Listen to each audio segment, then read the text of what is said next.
would you mind, bro, opening your notes to a new note? And can I ask everybody here, who, if I say the game telephone, perfect, who doesn't know what I'm talking about? Everyone here knows what I mean by the game of telephone. Okay, perfect. May I have your telephone? Sure. You're probably best just moving on with a show of hands from now on. That's fine. Don't get us talking. So here's what I'm going to do. We're going to play a game of telephone, but this game of telephone is a little bit different than the game you might have played as a kid. Okay? Because this game of telephone is a word association game of telephone. It's kind of halfway between telephone and consequences, right? So here's what's going to happen. I'm going to put a word into the note, the blank note. I'm going to press return. I'm going to hand the phone to your name? Dan. Dan. I'm going to hand it to Dan.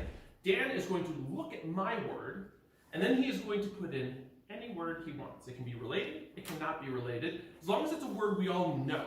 Okay? So those doctors out there, make it a word this art student can figure out, okay? Once you put in your word, everyone listen. Once you put in your word, I want you to press return and hand it to the next person. Do not let me see the words. If I see, it's not my reading, it's just reading, and that's lame, okay? And when it comes to you, what's your name? Cynthia. Cynthia, when it comes to you, you'll put your word in last, and you'll put the phone face down here, okay? And that way we all know that everyone has their word in the note, okay? And so we'll start right here. Do they have nouns? Or They haven't given me any word. Everyone's got a word, right? Yes. Tell us about our words.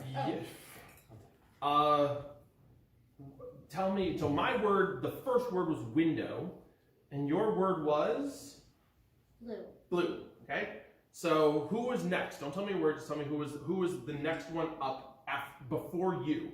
Who passed you the phone? What? Blue. Blue reminds me, blue sky, which reminds me of a nice day, which reminds me of walking your dog. You wrote the name of a dog. I'm guessing it's really common. Not a poodle. I'm right, yes? Yes? Don't tell me your word, but yes, am I right? Pitbull, am I right? Is your word pitbull?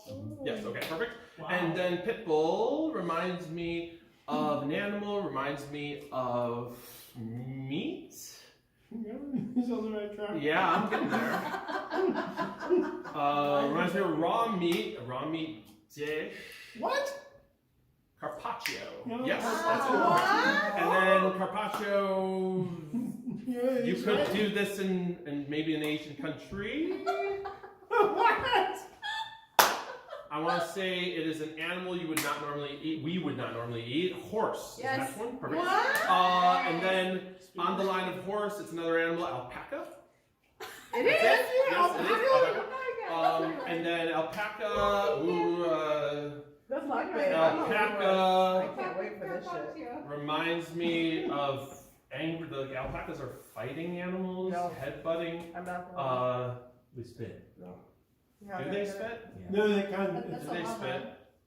They kind of. I just see alpacas being mean to each other. Let's see. No, I'm not quite sure, but for whatever reason, there's like distrust between the alpacas. Nah, it's not distrust. Disdain.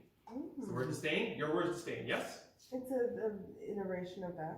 Disdainful.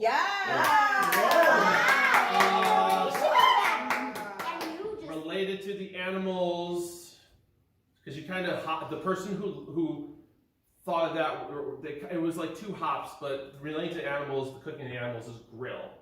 Who was grill? Grill, yes. And then there's an animal theme. I thought I said.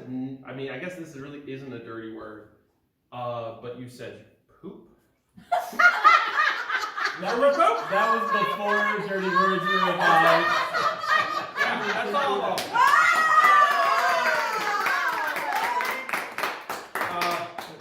With all respect, I'm deleting the words. All right. How did you get disdainful? I don't know.